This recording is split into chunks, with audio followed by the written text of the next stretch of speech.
Good stuff. So, Brandon, you've gotten us out. For those who don't know me, I'm John Healy.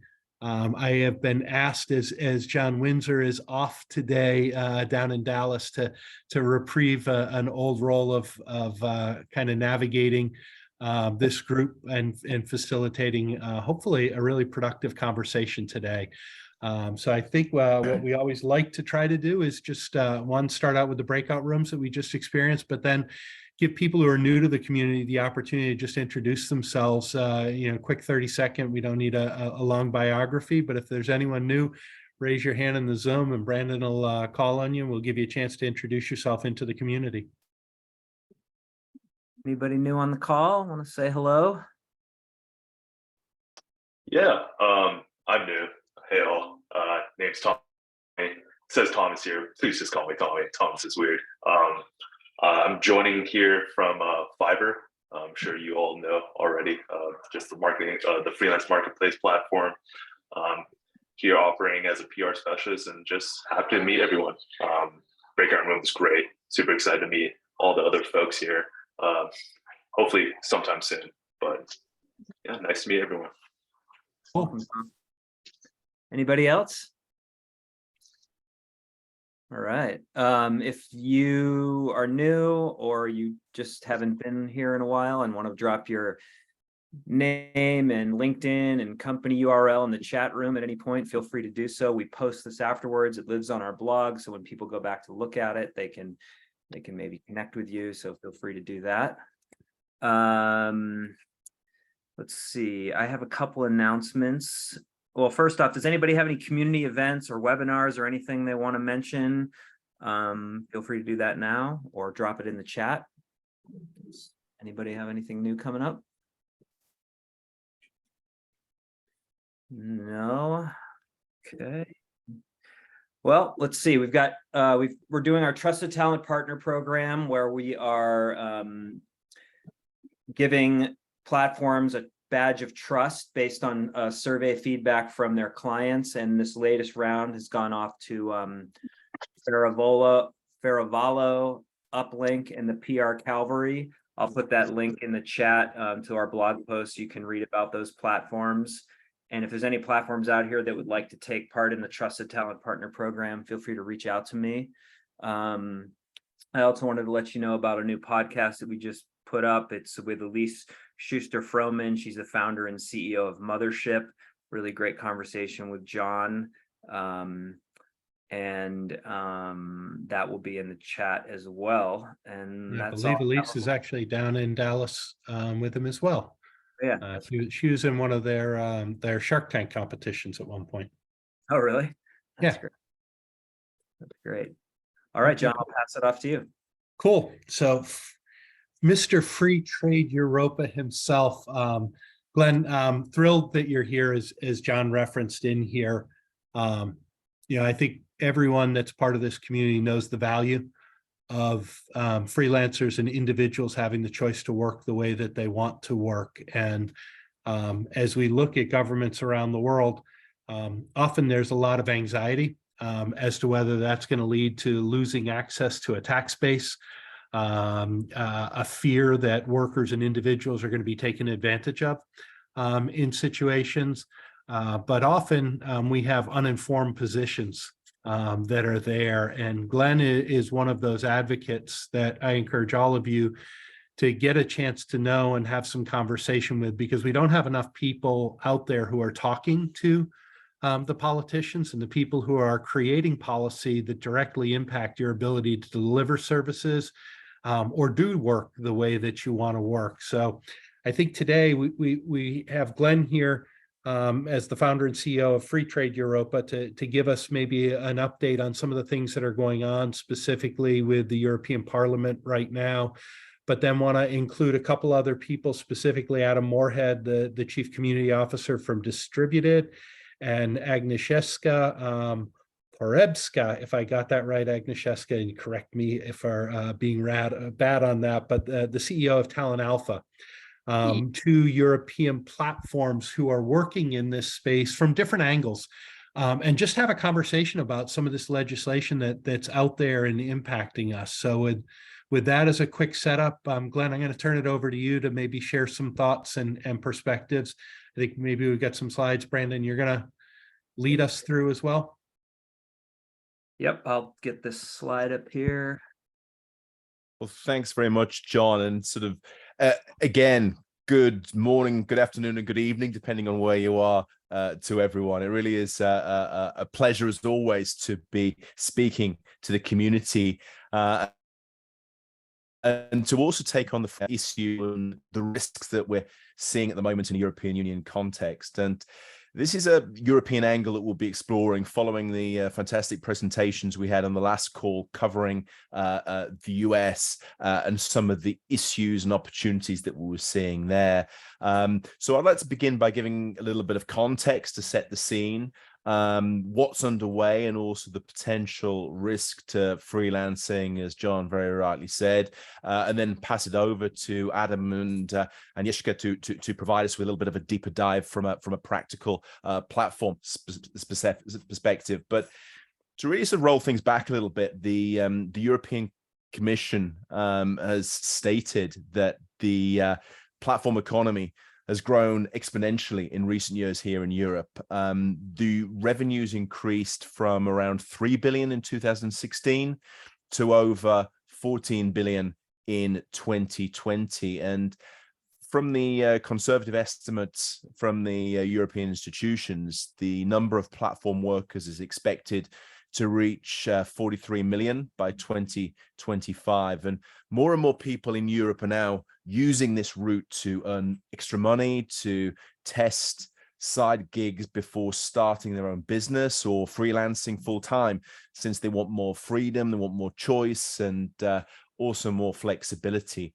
And the issue we've been seeing is that the politicians and the decision makers seem very concerned about a very small part of the freelance movement. This kind of the sight of immigrant men on battered mopeds on street corners in every city, delivering sushi and pizzas for seemingly tiny amounts of money. And people have been doing, of course, low-paid jobs for many years, but they've always been kind of out of sight, out of mind. When the office workers arrive, they disappear and no one has to really deal with it. But this new ubiquity, if you want, has made many people uncomfortable and feel that something needs to be done. And it's really against this background that the hypothesis was that 5.5 million workers are currently classified as self-employed in Europe, but in fact there are de facto employment relationships with digital platforms in play, and therefore these should be entitled to the same labor and social rights that are granted to employees under European Union law. So this classification became a big issue, along with concerns over algorithmic transparency. So firing workers by algorithm was one of the big scare stories that was being put around there. And the aim was to have a one-size-fits-all approach for the whole of Europe. So in December of 2021, a proposal for a directive on platform economy worker rights was published. And of course, this was published with no one really speaking to freelancers ahead of this or finding out what they want, speaking to individuals within this space. And over the past couple of years, there's been a lot of negotiations, a lot of viewpoints put forward. The European Parliament came up with its position that was drafted in their Employment and Social Affairs Committee. This has a really strong presumption of employment in there. And also EU governments adopted in June of this year a position whereby workers will be legally presumed to be employees of a digital platform, as opposed to a self-employed independent contractor, if their relationship with the platform fulfills at least 3 of the 7 criteria set out in the directive. And last time we were talking about the US context and this idea of different criteria which needed to be met. And in a European framework, these cover things like upper limits on the amount of money that workers can receive, restrictions on the ability to turn down work, but also rules governing the appearance or conduct of individuals, and also control about the quality of the work. And in cases where a legal presumption applies, it will be up to the digital platform to demonstrate that no employment relationship exists according to national law and also national practice. And it was really sort of following this that over the summer that we decided to put together this kind of petition to really get the voice of freelancers out there, to really say, this is what we want, this is what we're looking for, and to have a little bit of meat on the bones as well about what is freelancing today. Because, of course, we want to see the rights of workers protected, absolutely, but imposing a strict regime based on a kind of an outdated view of the labor market, we don't think's helpful, principally because it will restrict jobs, restrict growth, and also the entrepreneurship that is so often lacking in a European context. And it shouldn't really be a classification issue and a rush to impose an old-fashioned 1950s view of a job. And because really, like all workers, freelancers have to be respected, their work appreciated, but it's in the really the best interest of platforms as well as partners to treat independent workers well in order to attract and keep them. And this kind of enlightened self-interest is something that we're looking towards, as opposed to draconian rules to achieve results. And it's amazing in the discussions we have with decision makers and politicians, opinion formers, the mixing of knowledge workers in with the real target, which is the ride-hailing and food delivery sector, which is the main source of concern. And just the lack of understanding among so many that freelancing today covers everything from lawyers, architects, IT programmers, all the way through to hairdressers, musicians, and healthcare professionals. And a lot of these Glen, people, Glen, yes, just on that, are you seeing, what are you seeing in terms of reaction to just the simple reality that people are classified in multiple ways simultaneously? So I'm a full-time employee, plus I'm doing a side hustle as a gig worker, plus I've got my own business operating on the side with an Etsy or whatever. Are you seeing more receptivity to understanding that there is not just one way to classify an individual, that they actually come with multiple lifestyles and multiple operations? Yeah, and this is one of the problems that we're having is to have this accepted and viewed. What the viewpoint has been so far is that push everyone down the 9-to-5 route, and in very simple terms, you're either an employer or an employee. And this kind of mixed classification idea is still quite new and very difficult for a lot of the decision makers to get their head round. A lot of them are scratching their heads as to how to make that work in practice, how to actually look at this, and as we were hearing last time, this idea of being able to collect the taxes and money that is necessary from a public sector viewpoint has been something that has been really worrying. So this whole idea of actually trying to understand and seeing what's out there and really holding up a mirror to the reality of the labor market today is something that hasn't really been reflected yet. So that's one of the things we're trying to bang the drum for, is to understand that. And I think that an interesting thing there, John, is the fact that in Spain they came out with their what's called the Riders Law in 2021, in August of 2021, and they came up with a really hard line presumption of employment. Everyone should be viewed as an employee who's involved in platforms, and this hardline laws were imposed. And what we've seen is the opposite of what was wanted. So we've seen less opportunities for workers. We've seen salaries going down, or the price paid for work going down, and at the same time fraud increasing, because what they said that you had to have a license to be a platform worker. And of course, what happened was that most of these were just given to Spanish nationals. So what did they do? They'd take them and they'd sell them to 5 or 6 other people to be able to utilize the status and gain money from it without doing the work themselves. So I mean, it's a crazy system that is just open to abuse.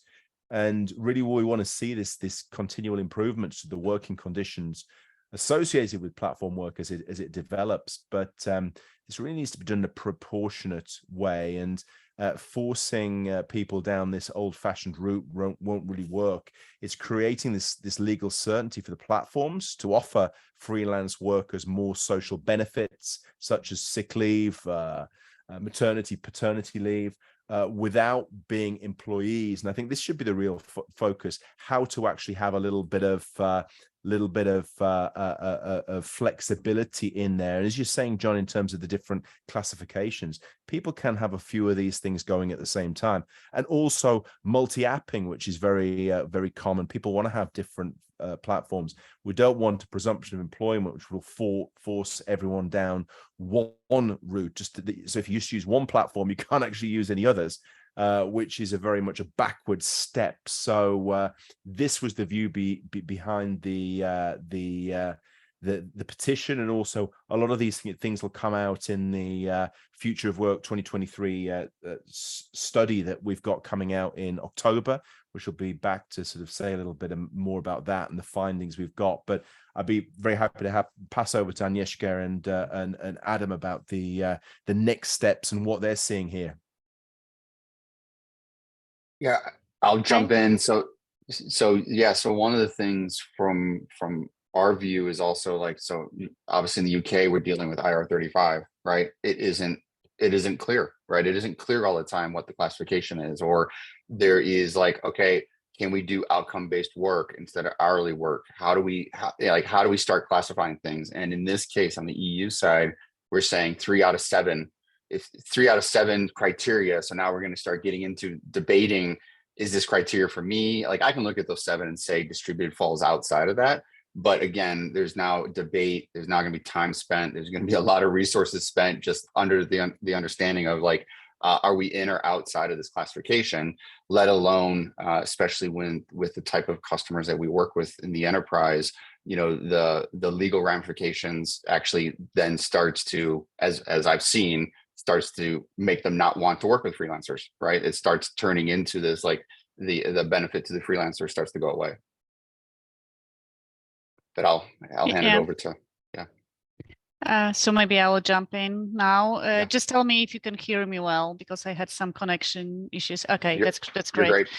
So I have a little bit different perspective. I represent the platform that connects many smaller enterprises, not really freelancers. We don't have many freelancers, but we have tribes. We have smaller enterprises, small and medium companies, and they do use B2B workers, because we gather mainly people that are in emerging economies, starting from maybe more Western, like Central Eastern Europe, like where we are, but we also gather companies from India, from Pakistan, from South Africa, Mexico, and different others, and we connect them with opportunities in more emerging countries, in more developed countries.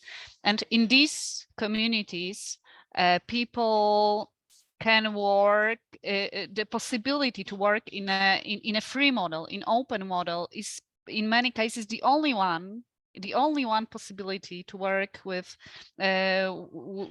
companies directly with companies from US, from UK. If it's more strict, if they have to pay much more taxes, it will be impossible for them to work, because they will lose their competitive advantage. That's point one. Point two is that we connect IT people. In most cases, they don't want to work in other models. We have many companies coming to Poland, for example. I'm based in Poland, trying to force people to come to the office, even if they allow people not coming to the office, but just being an employee. Many workers in many IT specialists in our in our country and in our region, they just don't want to work like that. So it will be forcing people to something they don't want, basically. They feel better and they can earn much more being free. And there is another angle. For example, in European Union, SMBs, small and medium companies, are 99%. They count for 99% of all companies in European Union. With them being more being forced to employ everybody, and now it's quite common in our countries that we do not employ as a full-time employees, but different kind of B2B engagements. If we force these companies to employ like that and pay everything which is connected with having full-time employees, a lot of them will be not able to cope, and they will just disappear from the market. So it's not only about platforms. These changes are also hitting small and medium companies, especially in less developed countries. No question about it. Glenn, I'm curious, kind of coming back and looking at this community and where can we make an impact? And my sense is we don't have enough people whose voice is being heard. I think of conversations with the ILO, the IOE, and going through on Platform Work, and they had their 2-week offsite, and there was everyone except for any platform companies and any platform workers who were involved in the conversation as they were preparing to come up with policy recommendations. And that kind of stuff concerns me. What can we do, or what thoughts do you have in making it easier for the workers who work for the companies represented in this call, or the people who like to support the free agent marketplace and the opportunity to work the way that they want to work? What's the best way for people to get engaged without this becoming overwhelming? Actually, maybe I can say something on that. Please. I have an experience because I used to work as a PR expert for many years. And I'm still a spokesperson to the organization that is called the Labor Mobility Institute. And it's an institution that has the lobbying status in European Union. One of a few that is dealing with labor mobility in European Union. So I had a rare occasion to look how they were lobbying on. They are representing companies that are posting workers. It's quite popular in European Union. And there was a directive in European Union forced to really limit their operations. So what they've done is they collected companies like we are here. They collected many companies. Of course, they had to collect some budget on that from these companies. Then they had a few lawyers, like it was a team of, I think, 2 lawyers, 1 PR, which was me, a PR person, and 1 business representative to be able to speak to business, and 1 representative with some experience with administration, and they prepared papers. They were via this person that had some lobbying experience and had some administrative experience. They were in Brussels, so they were posting their papers through this through this person to the right decision makers in European Union. I don't know how it works in US, but probably it could be similar. We made PR, so we were lobbying through media as well. Showing our point of view to all possible media. And we were also talking to business, so preparing reports and papers to show to different businesses and creating some minds. So probably these 3 angles that could be taken into consideration as one of ideas. Cool. Adam, does Distributed have legal counsel working on stuff like this? I wouldn't say specifically would be how we would handle the results of this, right? So IR35, obviously anything with this that would come out, what's our classification? How do we work with the freelancers? So we look at it from both sides. We advise the customer on standing, and then we advise the freelancer, right? So from my view, it's like, what's the benefit? How can we turn this into helping that freelancer get onto an opportunity, and can we help them understand their classification? Right. So this actually goes to what Glenn was saying. You know, this comes back to the platforms, and are we doing the right thing by our community members? Right. I mean, so on distributed, we're really focused on providing freelance careers that are better than permanent employment. Right. So how can we turn this into a positive for that freelancer to be able to go and just focus on the things they want to focus on? Right. But that's for any platform. I mean, again, we may fall outside of this, but like, are the Ubers and are some of those other platforms that the concern of this, the reason the EU is bringing this up, what are they doing to actually improve the lives of their community, right? Yeah, and that's a good point, Adam, as well. It's the fact that, you know, to be able to sort of help out these things, and we're kind of this catch-22 situation at the moment, whereby even the platforms want to give more support, help, benefits to platform workers, but of course, if they do that, they fear the reclassification as an employer. So it's kind of the platforms taking one step back because they don't want to give too much for fear of being an employer. But it's a key point in the European discussions. The debates will be beginning again the end of October, early November, in terms of the trilogues, the European Parliament, Council and Commission speaking together. So to really get the voice of freelancers out there, and the voice of knowledge workers, high skilled freelancers as well. So the individuals we got on the call here to get that petition signed, share any thoughts, ideas, case studies, because one of the things that we have is that we're going into an election cycle in June next year for the European Parliament, and the new commission will be drawn from that. But it's a very difficult situation to gain votes by fighting the corner of ride-hailing and food delivery platforms. But creating opportunities for independent workers to earn more money, have more flexibility. This is the area that we should be looking at. And I think that often the issue is that everything's getting lumped in the same bucket, as opposed to separated in terms of looking at the opportunity and what needs to be done as well there.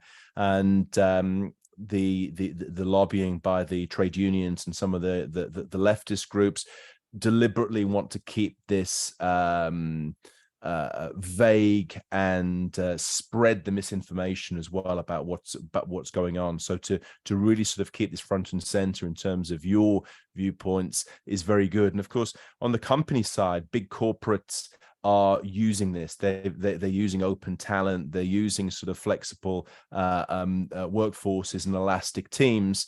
But again, they don't often want to go out and speak about it, put the head above the parapet to have it shot off. Well, yeah, and then looks like you have a hand up there. Hi. Yeah, I just wanted to chip in with one sort of observation, really. As many of you know, I've spent a lot of the last decade and a half in India and looking at this question through that lens. The Indian government has sort of quite recently recognized platform work as a legitimate classification.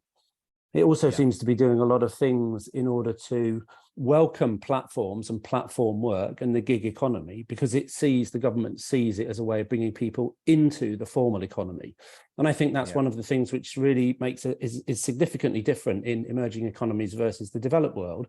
Because in Europe, I think the general sense is that what gig work does is pushes people into an informal economy. So I think, you know, it's quite interesting to just sort of see those two different perspectives and think about the way in which government responds for two quite different sort of motivations. I think, you know, in the Indian context, the idea is that you can bring people into the formal economy. It makes it much easier to track who they are, what they're doing, and to, you know, get taxes from them. Yeah, it's a very real item. There's no question about it. And with still, you know, anywhere from 70 to 85% of the Indian workforce still operating in the informal economy. It's a really big opportunity for the government to just have awareness of what people are doing and actually provide social protection. So I think it's that storytelling of what the impact is, not just for the worker, but let's just remember the government's primary piece of why they worry about this. It's tax collection. And so we need to make sure we understand kind of the opposition, if you will, and what they're positioning around. The other piece that I would just factor into this conversation is it's not just around enabling you as a freelancer. If any of your platforms are using AI in any capacity, the European Commission's AI Act looks to be in its final draft, ready to be adopted by the end of October. That would say anything associated with putting people to work is considered a high-risk area. And so if we think of GDPR and all of the impact operationally that we had to go through in housing and processing people's personally identifiable information, anticipate similar activity as it relates to the use of AI in helping people gain access to work. And it just opens up another area. So I'm just a big advocate for this community taking the time to engage and talk to each other and collaborate on the voice. So I know, Brandon, you just put in, signing the petition that Glenn mentioned. It's in the chat. Put that in there and encourage everyone to put their name on it. Let's get some volumes of people in there, recognizing what's going on in the marketplace, and that there is maybe a larger set of people who care about this than maybe some of the policy makers are aware of, and cause them to pay a little bit more attention. Yeah, I like that point, John, because it's, one thing that could happen here is it will have a global marker in the sand, whether it's platform work, whether it's the AI Act, that will start to shape the rules of the game, not just in a sort of a regional context, but more of a global context as well. So it's best if we get this as right as possible from the beginning, as opposed to saddled with something that could be copied and rolled out again and again and again, getting steadily worse in each iteration. Absolutely. Todd? Thanks, John. Hi, Glenn and Agnieszka and Adam. So I put this in the Zoom chat. It has to do with the outcome-based work, and where the demand simply rejects the output that the worker, the freelancer, has done. If you're an employee, you're paid. If you're a freelancer and there's an outcome-based work agreement involved, it's piecemeal. It's like, if I don't like the t-shirts that you just produced, I'm not paying you for these because they're substandard. That's a problem in the gig workforce. And I mean, I see what Adam just posted. I'm not sure that really solves the problem, though, or at least I don't understand how it solves the problem. Adam, so from my view, that's the solve is the platforms helping the gig worker handle that, right? So essentially, that's why the platform exists. It's playing the mediator between the gig worker and the customer, depending on the platform and how that arrangement is set up. But historically, in the platforms that I've been engaged with, it's been very clear as to, hey, this is the ask, here's the requirements, and here's the payment for that. And as long as you meet those, because it goes through scrutiny over review, you then are paid for it. It distributed, we do everything at a project level, so delivering software to our customers, so that if that's an outcome-based scenario, yes, the freelancer is working at a day rate, but essentially delivering to certain milestones, and we are handling that the customer is going to accept it. Okay, so milestones would be the potential stopgap. It's like, okay, so we've met this milestone, therefore we're going to pay you, but you failed to meet the next milestone, and therefore we're going to sever our relationship and we're not paying you for the second milestone. Does that happen? How often does that happen? How big is that? Does this occur? Well, it doesn't happen.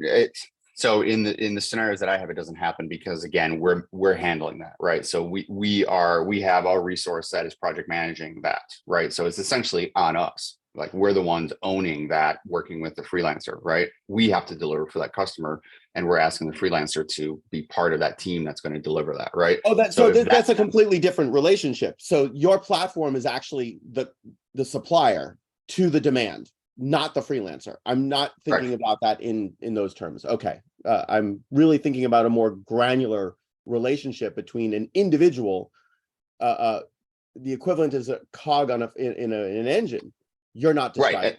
Okay. Right, and this gets into, I would say, the platform that you're dealing with. So I believe someone here is on here from Fiverr, right? So if you look at a Fiverr or an Upwork, you may have some of those types of situations. And how do they help with that? And to me, John Healy, please help me out here in terms of the size and the magnitude. Aren't the Upwork, Fiverr business models larger than these other intermediate? We're going to provide the team and we're going to vet the team business model? I mean, I don't really know. I think a lot of platforms operate in different ways. And I think this is the scrutiny. If you're going to operate in a completely independent way, you are assuming all risk on your own. If you're going to operate through an intermediary, the question is, how much risk are they taking on for you? How much more surety are they providing? And so I think the responsibility the freelancer has is to be aware of that and to actively shop and look for that. I think that's just one of the risks for a lot of people who step into a net new marketplace and haven't tried something out. Sometimes you get burned and you learn, and then you try something a different way because that's what's right for you. But I think that's about the platform. I want to hit one of the questions. John, just one quick follow up. And I think you just touched on the fundamental flaw in open talent, and that's risk. The individual freelancer does not benefit from accepting the risk that they take on for doing the work. And with outcome-based work, they exponentially increase their risk and they do not partake on the upside of the profit. This is a problem with the principal agent problem. Yeah, I would challenge that in that I think that there are rewards that come, and it's not all monetary. It's not all monetary. Associated to the freedom and the flexibility that you have. And I think workers need to look at that. And again, it comes to, why am I choosing to be a freelancer, or why am I choosing to operate on a platform or operate independently? But Peter, you put a question, Peter from Indie List put a question out here about any positioning papers that capture the arguments rebutting the proposed directive. And Glenn, any thoughts in terms of any of the maybe documentation that has been put forward challenging some of the regulatory positions that are being taken? Is there anything you can share there? Absolutely. Yeah. Let me put that in the chat now, just basically talking about the criteria, which criteria are good, which ones aren't really very useful within this space. Can definitely give that to you now. Let's just find the while we're speaking. And while Glenn's doing that, I could tell you, I know like in the ILO meetings, there were position papers. So the World Employment Confederation that I've represented for 9 years for the staffing industry took strong position, and that was very well documented and put out there. A lot of that was associated with simply looking for a level playing field, was the position that was there, and trying to discourage active regulation and encourage letting a market kind of find its way through before taking action. There's document 2 here. Go ahead, Peter. John, again, I'm coming relatively new to this debate and only discovering some of the elements of this proposed amendment literally in the last week or two. I can see to an extent where you're coming from. I mean, let's face it, there have been abuses of people in the gig economy. So, to me, it looks like they're using a sledgehammer to crack a nut. So everybody gets impacted by what they're trying to do. And clearly there's a difference between certain types of gig workers, freelancers, knowledge workers, whatever we want to call them. But I just wonder, and look, Glenn, this is not a criticism of what you're doing or what you put up. But again, from somebody who's been in the communications business, I just wonder, the answer to that and the way in which it's being communicated at the moment suggests that, maybe we're trying to save all freelancers from the legislation, and we're not. I think that the merit in some of the amendments, the amendment conditions, they have merit. But what's happening is that everybody's been affected by them, and the EU probably don't realize that. But I think in order to get people to sign up to support what you're trying to do and what collectively we all want to do, I wonder is the messaging needs to be a bit more focused and a bit clearer. I'm not saying, look, we should exclude certain types of workers from what we do, but I can only speak for the indie list, and maybe the others can speak for themselves as well. Like, I'm looking at some of the things that are rebuttals to what the amendments mean in our case as the indie list, and I don't think we'd have any issue saying to the EU or whoever comes to police it that doesn't apply to us, because we allow all of the people who are on the indie list to basically set their own prices, work for whoever they want, turn down work, don't have to wear a uniform or whatever it might be. And I'm sure that applies to a lot of the people who are on the call today. So I just don't know how we can corral the if you like, be on the side of the good, if you like, with what the EU are trying to do, because I think if we're against everything in the EU's eyes, we won't achieve anything. No, we definitely shouldn't be against everything and support that. But I think some of the excessive controls and lumping everyone in the same bracket is something that we need to sort of look at. And I think that this preoccupation with classification seems to be a bit of a red herring more than anything else. The big thing should be extending the social security, the protection, and the overall safety net to people who want to have more flexibility and more choice about when, where, and how they work, as opposed to pushing them into the square peg into a round hole. Yeah. Right. Yeah, I think it's a good conversation. And Brendan, maybe not sure where the standards committee is right now and looking at some of those things, but kind of getting some concrete things down of what do we stand for. And what's important may be helpful, as opposed to always being in the defensive position, I think is what I'm hearing from Peter there too. So I think we're on a tight timeline, but I saw, Brandon, from your notes that in the next community call on October 5th, we have Jay Jamrog, who's going to be joining. Jay is the founder of an organization known as I4CP, which is the Institute for Corporate Productivity. Their audience is CHROs. So they have a community of about 400 CHROs that they get together with on a regular basis. Go out to their website. I strongly encourage it. They have an outline of what they call next practices is one of the things that they bring a focus to. So not necessarily best practice, because best is different for everyone and how you choose to measure it. But where I4CP really made a difference in my early introduction to them is they will listen to everyone's ideas about how wonderful they are, but then they follow it up and actually look at your financial performance. And when you say you're awesome and things are going great, but your financial performance is negative or is flat, then that doesn't really count with the same degree as if you're seeing positive economic growth and positive impact in what you're doing. So they have that one as a baseline for what's there.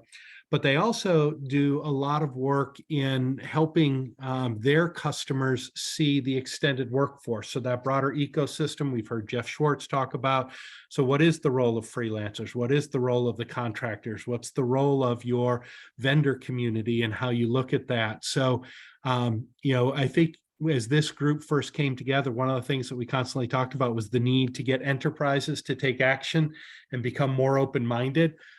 You're going to have on the next call someone whose entire audience and paying audience, a group of people who write a pretty significant check to be a member of I4CP, are CHROs and are challenged by finding the talent they need to execute their business strategies, and who have in my history have tended to be on the more progressive, and I guess I say that in a forward-thinking way as opposed to a political way, but a more progressive audience that are willing to try and to experiment. So strongly encourage everyone to come armed with questions for if you were sitting in front of a group of CHROs, what needs to be there, or I anticipate that you may have some CHROs in the audience who like to follow Jay and the things that he's doing. So he stepped down from his CEO role, but is still kind of there. He's their freewheeling guy who gets to challenge a lot of people and call BS on things that don't make sense. So excited to see that he's on the agenda and going to be there. So we're at time. I want to thank Glenn. I want to thank Agnieszka and Adam for sharing their views. and just encourage the community to keep challenging ourselves and look at where we can come together tangibly to make an impact along the way. So thanks all. Thanks to you all. Bye now. Have a good Buddy, day. cheers. Thank you. Bye.